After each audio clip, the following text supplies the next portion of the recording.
Welcome to Hollywood. What's your dream? Pretty Woman wasn't just a charming romantic comedy about a wealthy businessman and a spirited woman from the streets. It was a miraculous transformation of one of the darkest scripts ever pitched to Disney, a gritty drama that would have left audiences devastated instead of swooning. Behind those iconic shopping montages and fairy tale moments lay absolute production chaos. Julia Roberts nearly walked away from her career-defining role. Richard Gere refused the part multiple times until Roberts personally flew to New York to change his mind. The original script was so brutal it made studio executives physically uncomfortable, and the ending that audiences never saw would have shattered the romantic comedy genre forever. Today we're diving into 20 weird facts about Pretty Woman that reveal the shocking truth behind Hollywood's most beloved modern fairy tale. Plus, I'll share one bonus fact about the film's most famous scene that even the actors themselves kept secret for decades. Hit that notification bell because you're about to discover why Pretty Woman almost never happened. And trust me, the real story is wilder than any rom-com plot twist. The original script was a psychological thriller called 3000. What audiences didn't know was that Pretty Woman began as a completely different beast. Screenwriter J.F. Lawton originally penned a dark, gritty drama titled 3000, referring to the amount of money Edward pays Vivian. This wasn't a love story, it was a brutal examination of class warfare and exploitation. Julia Roberts and Patricia Arquette talked about the darkness of the Pretty Woman original screenplay, 3000. The script featured a cocaine-addicted protagonist who would face a devastating fate. There was no shopping spree on Rodeo Drive, no opera scene, and certainly no happy ending. Instead, audiences would have watched a disturbing character study that exposed the harsh realities of street life and corporate greed. The transformation from 3000 to Pretty Woman represents one of the most dramatic script overhauls in Hollywood history. When Disney acquired the project, they essentially kept only the basic premise and rebuilt everything else from scratch. Richard Gere turned down the role multiple times. Richard Gere didn't just hesitate to play Edward Lewis, he flat out rejected the offer repeatedly. Gere turned down the offer to star in Pretty Woman not once, but several times. The seasoned actor couldn't connect with the character and felt uncertain about the direction of the film. Director Gary Marshall grew desperate. He knew Gere was perfect for the role, but traditional persuasion wasn't working. As a last resort, Marshall flew Julia Roberts out to New York to talk to Gere person and try to convince him. This wasn't just a casual meeting. Marshall orchestrated an elaborate recruitment mission. Marshall brought Julia to his New York City apartment and left them alone to chat. The chemistry between Roberts and Gere was instant and undeniable. That private conversation changed everything, convincing Gere to take on the role that would define his career. Julia Roberts was only 22 and terrified of the material. Julia Roberts walked into Pretty Woman as a virtual unknown carrying the weight of a major studio production on her shoulders. Richard Gere was 40 at the time of shooting, while Julia Roberts was 22. The massive age difference created an uncomfortable dynamic that extended beyond the characters themselves. What made matters worse was Roberts' reaction to the original script material. Julia Roberts, star of Pretty Woman, was uncomfortable with the much darker original script for the now iconic rom-com. The young actress found herself grappling with content that was far more disturbing than anything she'd encountered in her brief career. Roberts demanded significant script changes before agreeing to proceed. Her instincts proved correct. The film's eventual success stemmed largely from her insistence on creating a more sympathetic and empowering portrayal of Vivian. The original ending left Vivian alone in an alley. Forget the romantic fire escape scene. The original ending saw Edward and Vivian separate, and Vivian used the money to take Kit on a vacation. But even this description sanitizes what would have been a devastating conclusion to the story. Julia Roberts reveals that Pretty Woman's original ending was much darker. The brutal finale would have shown Vivian returning to her previous life, with Edward driving away without looking back. There was no character growth, no redemption, and no hope for either protagonist. Richard Gere says the original Pretty Woman ending does exist, but I've never seen it. It was a dark movie. Even Gere, who lived through the production, refuses to watch the alternate version. That ending would have destroyed Pretty Woman's cultural impact and eliminated its status as a beloved romantic classic. The piano scene was completely improvised. One of Pretty Woman's most tender moments happened entirely by accident. Richard Gere is spilling details on his popular 1990 film, Pretty Woman, admitting that a famous scene with Julia Roberts was improvised. The piano scene where Edward plays for Vivian wasn't in the script, wasn't planned, and wasn't discussed with the director beforehand. Gere simply sat down at the piano between takes and began playing. Roberts, staying in character, approached and listened. The cameras were still rolling, capturing an authentic moment of connection between the characters.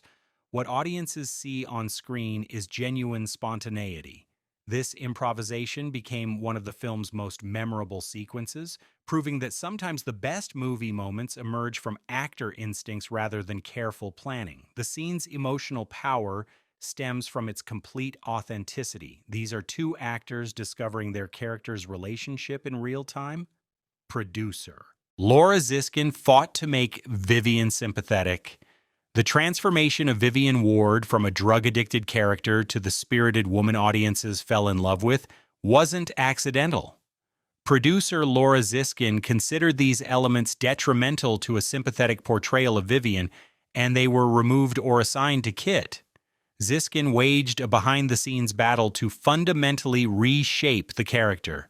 The original 3000 script included disturbing elements that would have made Vivian irredeemable in audiences' eyes. Ziskin recognized that the film's success depended on viewers connecting with and rooting for the female protagonist.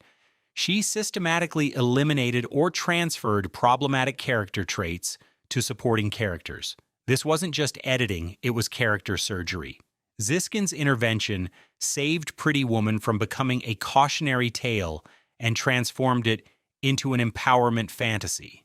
Her instincts proved brilliant, as Vivian became one of cinema's most beloved characters.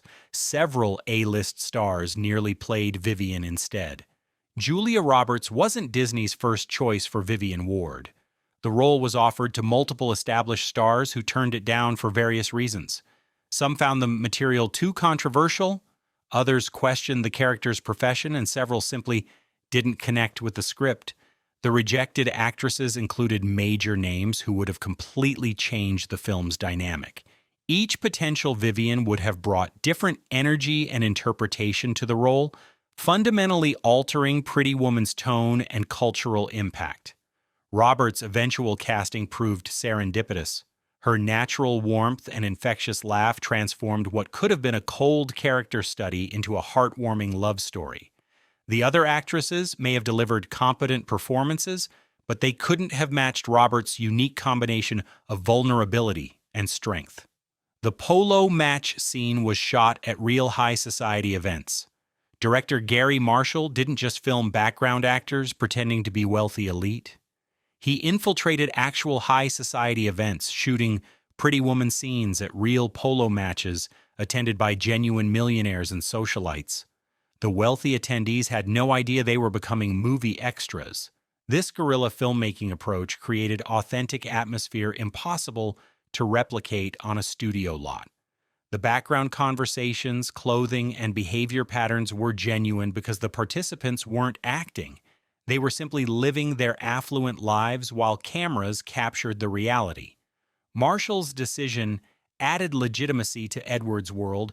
When audiences watch the polo scenes, they're observing actual wealthy social dynamics, not Hollywood's interpretation of rich people.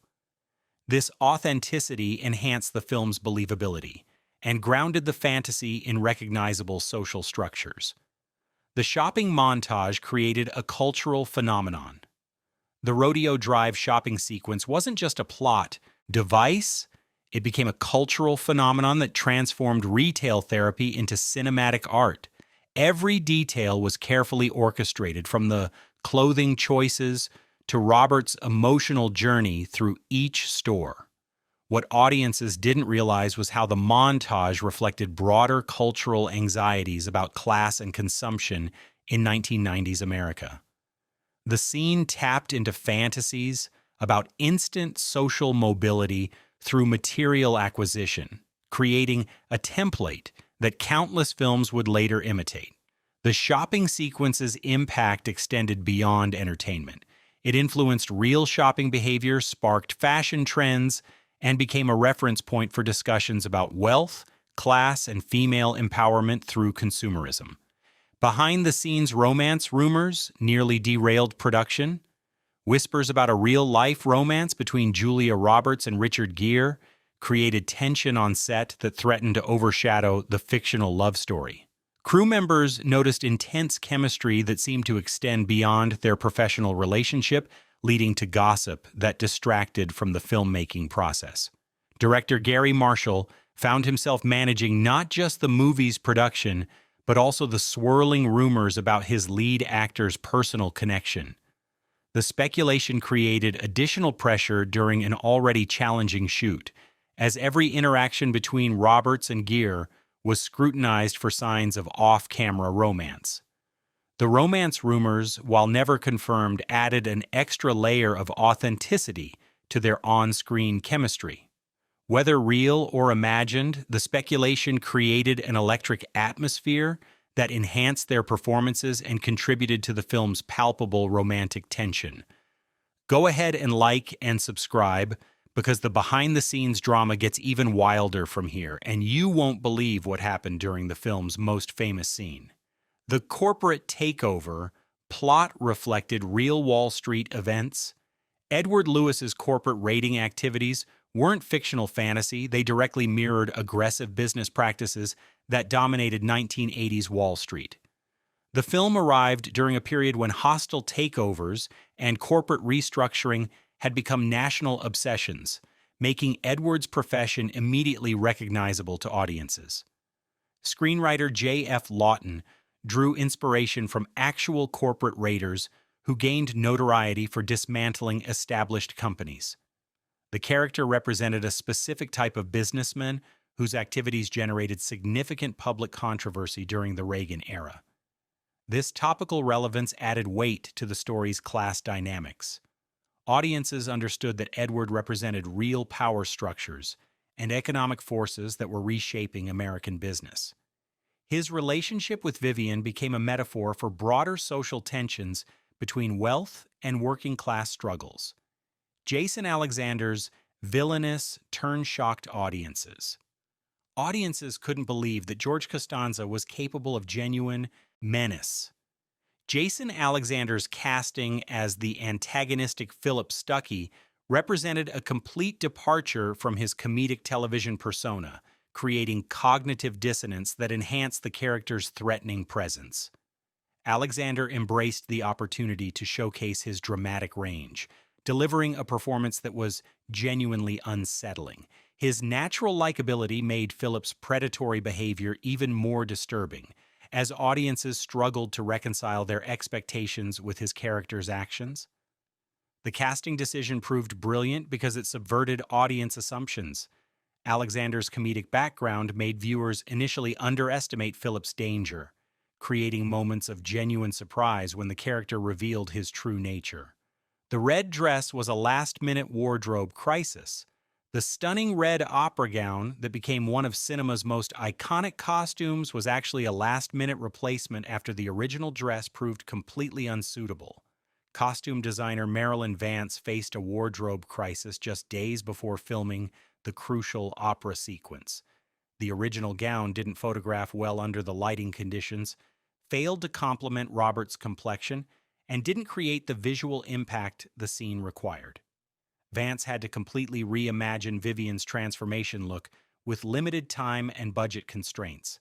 The replacement red dress became movie history, Its dramatic silhouette and rich color created the perfect visual metaphor for Vivian's transformation from street-smart survivor to sophisticated companion. The near disaster became one of costume design's greatest triumphs. Richard Gere's Buddhist beliefs influenced character development. Gere's deep commitment to Buddhism significantly shaped his interpretation of Edward Lewis, adding spiritual dimensions that weren't present in the original script.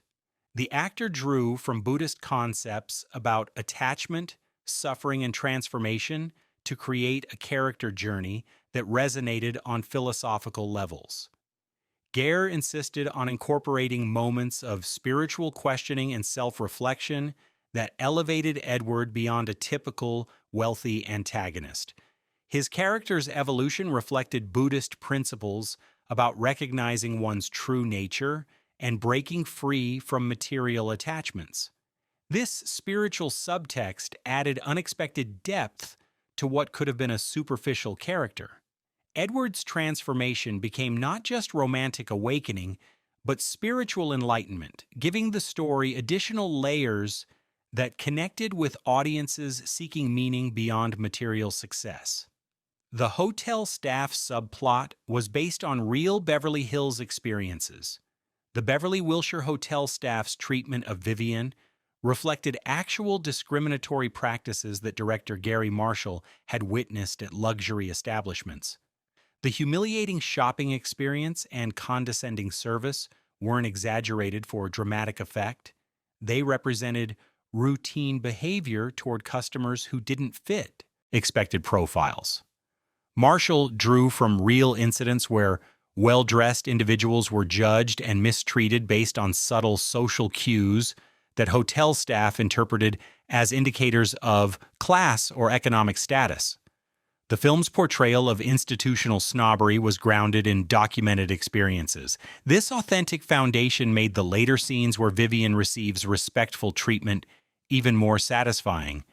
The transformation wasn't just about clothing or money, it was about overcoming systemic prejudices that affected real people navigating class-conscious environments. The Lotus Esprit car became a character in itself.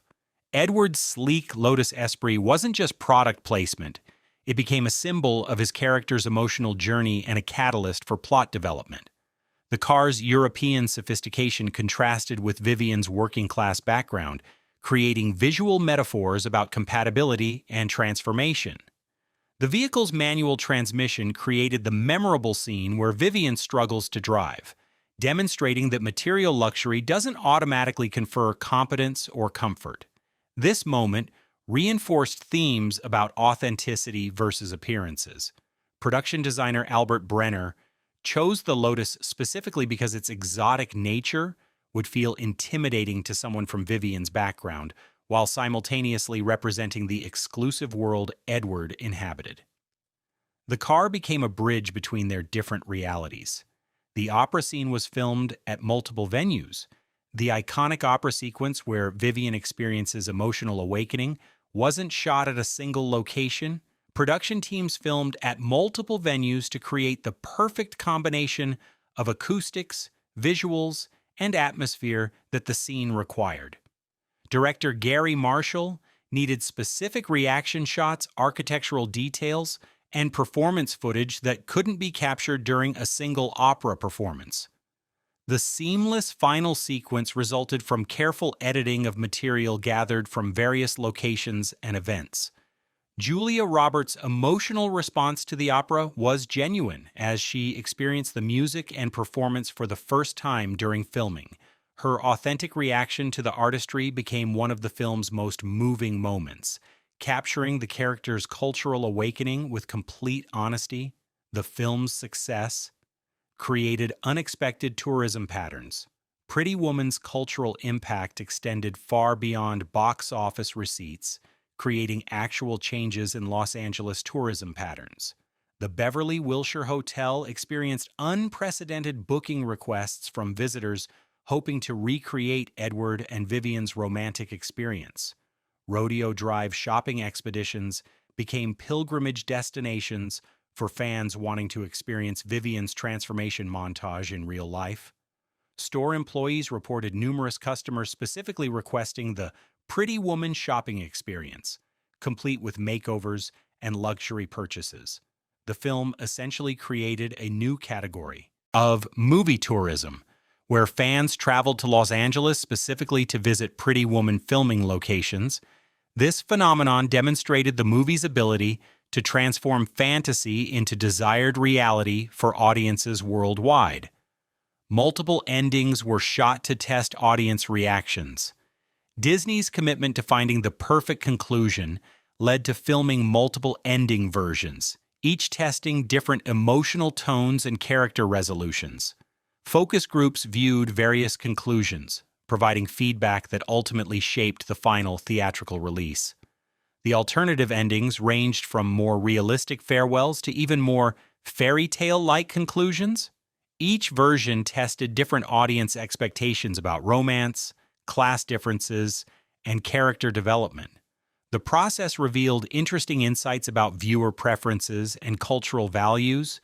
The chosen ending balanced fantasy wish fulfillment with emotional authenticity, creating a conclusion that satisfied audiences while maintaining character integrity. The testing process proved that the fairy tale ending was what audiences truly wanted, despite intellectual arguments for more realistic conclusions. The film's cultural legacy extended beyond entertainment. Pretty Woman transcended entertainment to become a cultural touchstone that influenced discussions about class, work, relationships, and female empowerment. Academic courses analyzing the film's social implications became common in gender studies and sociology programs. The movie sparked debates about whether it empowered or exploited its female protagonist, creating ongoing scholarly discourse about representation in romantic comedies. These discussions elevated Pretty Woman from simple entertainment to cultural artifact worthy of serious academic consideration.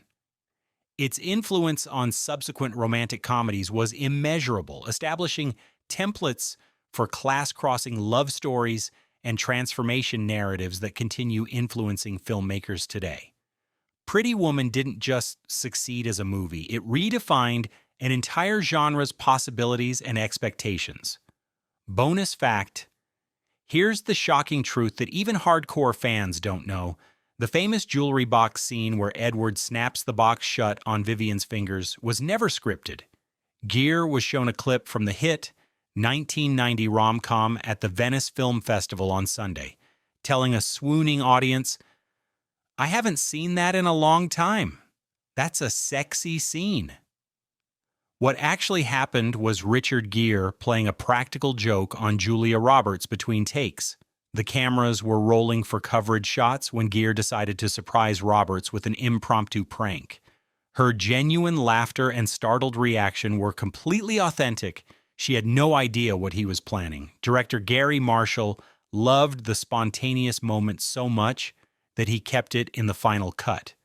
What audiences see as a charming romantic moment was actually Roberts experiencing genuine surprise and delight at her co-star's playfulness.